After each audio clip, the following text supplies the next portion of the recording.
श्री शिवाय नमस्तुभ्यम. हर हर महादेव. देवादिदेव महादेव भगवान शिव यांच्या चरणी कोटी कोटी नमन. स्वागत आहे आपल्या सगळ्यांचेच आमच्या चॅनल पूजा आस्थावर. सगळ्यांच्याच आवडीचा आणि जिव्हाळ्याचा सण म्हणजे होळी. रंगांची उधळण म्हणजेच होळी.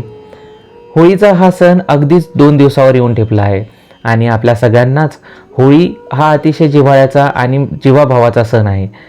रंगांची उधळण आणि पाण्याचे शहारे हे सगळ्यांनाच ओळखीचे आणि हवेहवेसे वाटणारे. होळीच्या या पवित्र अशा पर्वावर देवादिदेव महादेव आणि भगवान शिव आणि श्री स्वामी समर्थ महाराज यांच्या कृपेने आपल्याला विशेष असे काही उपाय करण्याची संधी लाभलेली आहे. बऱ्याच वर्षांच्या योगानंतर चंद्रग्रहणामध्ये यावेळेस होळी होणार आहे. वर्ष 126 वर्षानंतरचा हा चंद्रग्रहणाचा योग होळीच्या दिवशी आलेला आहे आणि या विशेष योगावर आपल्याला होळीच्या दिवशी काही महत्त्वाचे उपाय करण्याची, उच्च कोटीचे असे उपाय करण्याची संधी देवादिदेव महादेव भगवान शिव आणि श्री स्वामी समर्थ महाराज यांच्या कृपेने लाभलेली आहे.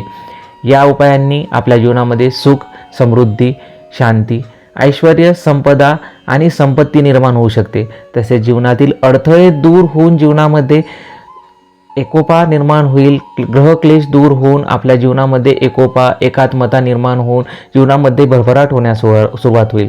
तर मग आजच्या या व्हिडिओमध्ये आपण ते उपाय नेमके कोणते आहेत जे आपल्याला होळीच्या दिवशी करायचे आहेत ते पाहणार आहोत.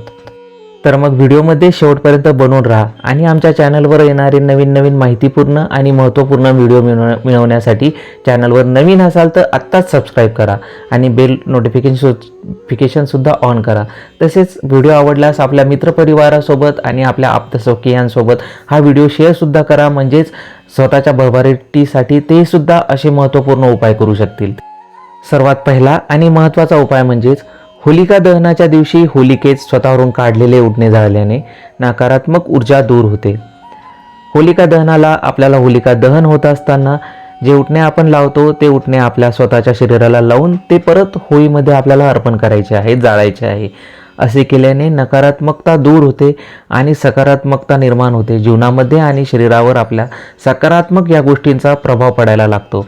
त्यामुळे आपल्याला हा सर्वप्रथम उपाय नक्की करायचा आहे. दुसरा उपाय, घर, दुकान, कामाच्या ठिकाणची दृष्ट काढून होलिकेत जाळणे फायदेशीर राहील. आपण ज्या ठिकाणी काम करतो ते स्थान म्हणजेच नोकरी, व्यवसायाची जागा आणि घर या ठिकाणची दृष्ट काढून त्याच मोहऱ्या किंवा मिरच्या, मीठ, मोहरी या सगळ्या वस्तू आपल्याला होलिका ज्या ठिकाणी आपण करत आहोत त्या होलिकेच्या अग्नीमध्ये आपल्याला त्यात दहन करायचे आहे. असे केल्यास आपल्यावरील दृष्ट नजर, बाह्यबाधा किंवा कर्णीबाधा जी झालेली असेल ती नाहीशी होऊन आपल्यावरील या बाधेचा कुठलाही प्रभाव आपल्यावर होणार नाही आणि होलिका दहनानंतर आपल्या सर्व पीडा या होलिकेमध्ये दहन होऊन आपल्या जीवनामध्ये योग्य तो व्याधींचा उपाय झालेला असेल आणि भरभराट निर्माण होण्यास सुरुवात होईल. भय आणि ऋणातून मुक्त होण्यासाठी नृसिंह स्तोत्राचे पठण करणे लाभदायक राहील. ज्याप्रमाणे भगवान नारायण यांचे अवतार नृसिंह महाराज यांनी भक्त प्रल्हादांच्या विनंतीवर येऊन त्यांच्या भक्तीला प्रसन्न होऊन हिरण्यकश्यपू नावाच्या राक्षसाचा वध केला आणि हिरण्यकश्यपूच्या जाचातून, हिरण्यकश्यपूच्या तावडीतून भक्त प्रल्हादांची सुटका केली. त्याचप्रमाणे भय आणि ऋणातून मुक्त होण्यासाठी आपल्याला नृसिंह स्तोत्राचे पठण करायचे आहे. या पठणाने आपल्या जीवनातील भय दूर होईल. तसेच आपल्यावर झालेले कर्ज दूर होण्याची या स्तोत्राने दाट शक्यता आहे. चौथा उपाय, होलिका दहनानंतर जळत्या आगीत नारळ टाकल्याने कामातील अडथळे दूर होतील. ज्यावेळी आपण श्रीफळ होलिका दहनामध्ये अर्पण करतो त्यावेळी आपल्या जीवनामध्ये येणारी अडथळे दूर होऊन आपल्या जीवनामध्ये यश आणि भरभराट येण्यास सुरुवात होईल.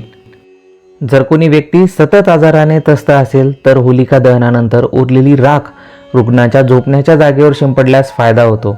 म्हणजेच एखादा व्यक्ती दुर्धर आजाराने ग्रासलेला असेल आणि त्या आजारातून त्याची सुटका होत नसेल, तो बरा होत नसेल तर होलिका दहनानंतर उरलेली राख त्या व्यक्तीच्या झोपण्याच्या ठिकाणी शिंपडावी. याने त्या व्यक्तीचा दुर्धर आजारसुद्धा नाहीसा होऊन त्याला बरे वाटेल व प्रकृतीत सुधार होईल. होलिका दहनानंतर यशासाठी होलिका दहनाच्या ठिकाणी नारळ, विडा आणि सुपारी अर्पण करा. असे केल्यास एखाद्या वैयक्तिक गोष्टीमध्ये, विशेष बाबींमध्ये यश मिळवण्यासाठी आपल्याला होलिकेमध्ये नारळ आणि विडा अर्पण केला तर आपल्याला त्या ठिकाणी नक्कीच यश येईल आणि विविधांगी आपली सर्वांगीण भरभराट होण्यास सुरुवात होईल. त्यामुळे यशप्राप्तीसाठी हा सर्वात महत्त्वाचा उपाय होलिका दहनाच्या ठिकाणी नारळ, विडा आणि सुपारी अर्पण करून आपल्याला करता येईल. घरगुती त्रासांपासून मुक्ती व सुखशांतीसाठी होलिकेच्या अग्नीत जवाचे पीठ अर्पण करा. असे केल्याने पती पत्नी व कुटुंबामध्ये निर्माण झालेले वाद नाहीसे होतील, त्यांच्यामध्ये विविधांगी एकोपा निर्माण होईल व त्यापासून त्यांना भरभराट व सुखशांती निर्माण होण्यास सुरुवात होईल. हा उपाय होलिका दहनाच्या दुसऱ्या दिवशी भस्म घेऊन लाल रुमालात बांधून पैशाच्या जागी ठेवल्याने फालतू खर्च थांबतो. होलिका दहनाच्या दुसऱ्या दिवशी म्हणजे धुळवंडीच्या दिवशी, धुलीवंदनाच्या दिवशी होलिकेची राख आपल्याला एका लाल रंगाच्या रुमालात बांधून तिजोरी किंवा पैसे ठेवतो त्या ठिकाणी ठेवायची आहे. असे केल्यास घरामधून अनाठायी होणारा खर्च थांबतो व भरभराट होते. 6वा उपाय वैवाहिक जीवनात शांतीसाठी होळीच्या रात्री उत्तर दिशेला एका पाटावर पांढरे कापड पसरून मूग, हरभरा डाळ, तांदूळ, गहू, मसूर, काळी उडीद आणि तीळ यांच्या ढिगाऱ्यावर नवग्रह यंत्र स्थापन करायचे आहे. यानंतर कुंकू, तिलक लावून त्याला तुपाचा दिवा लावून त्या ठिकाणची पूजा करायची आहे. असे केल्यास आपल्या जीवनामध्ये, वैवाहिक जीवनामध्ये सुख व समृद्धी निर्माण होण्यास सुरुवात होते व पती पत्नी यांच्यातील एकोपा निर्माण होऊन विवाह सुखी होतो. 10वा उपाय होळीच्या दिवशी देवादिदेव महादेवांना सुपारी आणि हळद अर्पण करा आणि न वळता घरी या. दुसऱ्या दिवशीही हाच प्रयोग आपल्याला करायचा आहे. होळीच्या दिवशी आपल्याला देवादिदेव महादेवांना सुपारी व हळद मिश्रित केलेले जल अर्पण करायचे आहे आणि धुलीवंदनाच्या दिवशीही आपल्याला असेच जल देवादिदेव महादेवांना अर्पण करायचे आहे.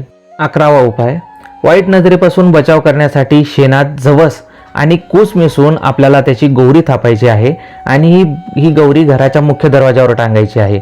असे केल्यास आपल्या घरावर असलेली बाह्य बाधा, वाईट नजर दूर होऊन आपल्या कुटुंबामध्ये सौख्य निर्माण होतात.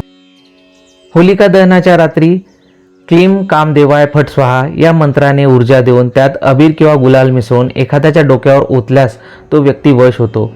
व्यसनी व्यक्ती किंवा आहारी गेलेला व्यक्ती या उपायाने अक्षरशः चांगला होऊ शकतो. होळीच्या रात्री ओम नमो दानदाय स्वाहा या मंत्राचा आपल्याला जप करायचा आहे. या मंत्राचा जप केल्याने संपत्ती व संतती वाढते.